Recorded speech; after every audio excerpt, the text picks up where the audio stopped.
C'est l'événement au Théâtre du Châtelet, ce 18 mai 1917. Pour la première fois, depuis 1914, les célèbres ballets russes vont remonter sur scène à Paris. Cette troupe, fondée par Serge de Diaghilev en 1907, avait connu un grand succès jusqu'à ce que la Première Guerre mondiale éclate et oblige les danseurs au statut d'étrangers à s'exiler hors de France. Leur retour dans un nouveau spectacle intitulé « Parade » est donc très attendu. Seulement, nous sommes en plein conflit et la période est particulièrement sombre. Sur le front, les soldats épuisés, démoralisés, s'enlisent dans la boue et le froid des tranchées. Le spectacle qui va commencer dans quelques instants ne va-t-il pas sembler bien futile aux yeux de certains ? Et surtout, sa radicale nouveauté va-t-elle être acceptée ? Parade a mobilisé les plus grands talents de l'avant-garde du moment en danse, en théâtre, en musique et en art. À commencer par les ballets russes de Diaghilev, bien sûr, dont la chorégraphie est confiée à Léonid Massine. Le thème du spectacle a été choisi et écrit par le poète Jean Cocteau. La parade désigne le défilé des saltimbanques dans la rue pour donner au public un avant-goût de leur spectacle et l'inciter à venir le voir.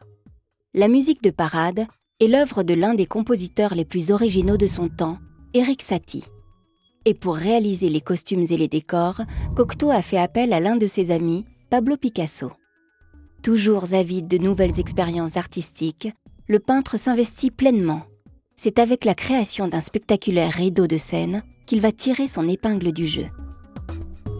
Difficile de se rendre compte de la taille du rideau. Il fait plus de 10 mètres de haut sur 16 mètres de long.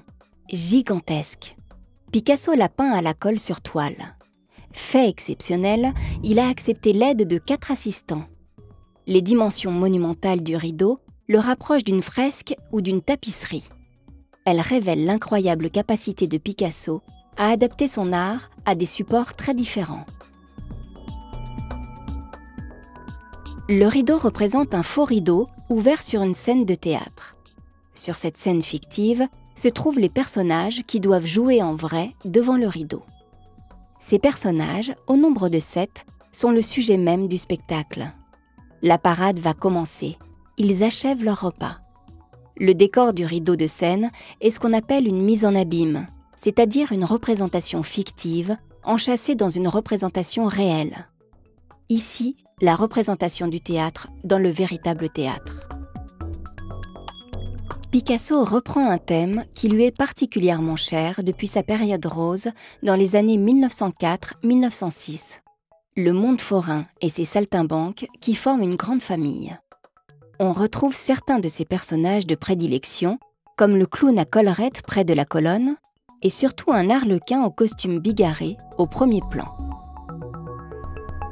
À côté des saltimbanques est introduit le thème du merveilleux, avec la représentation d'une jument ailée allaitant son poulain.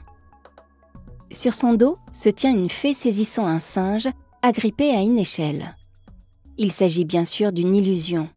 Les ailes de la jument sont tenues par des sangles sous son ventre. Mais cette représentation fait allusion au monde onirique et magique du cirque, ainsi que du spectacle Parade lui-même, où se déployaient acrobates et prestidigitateurs. L'apparence du rideau a étonné les spectateurs qui étaient habitués aux tableaux cubistes que Picasso peignait depuis 10 ans. Et voici que ce peintre réalise une œuvre dans un style classique et réaliste. On trouve même des ruines antiques, une arche et une colonne dans le paysage à l'arrière-plan. Picasso l'a fait exprès, bien sûr. Il aime les contrastes et il n'a pas totalement renoncé au cubisme.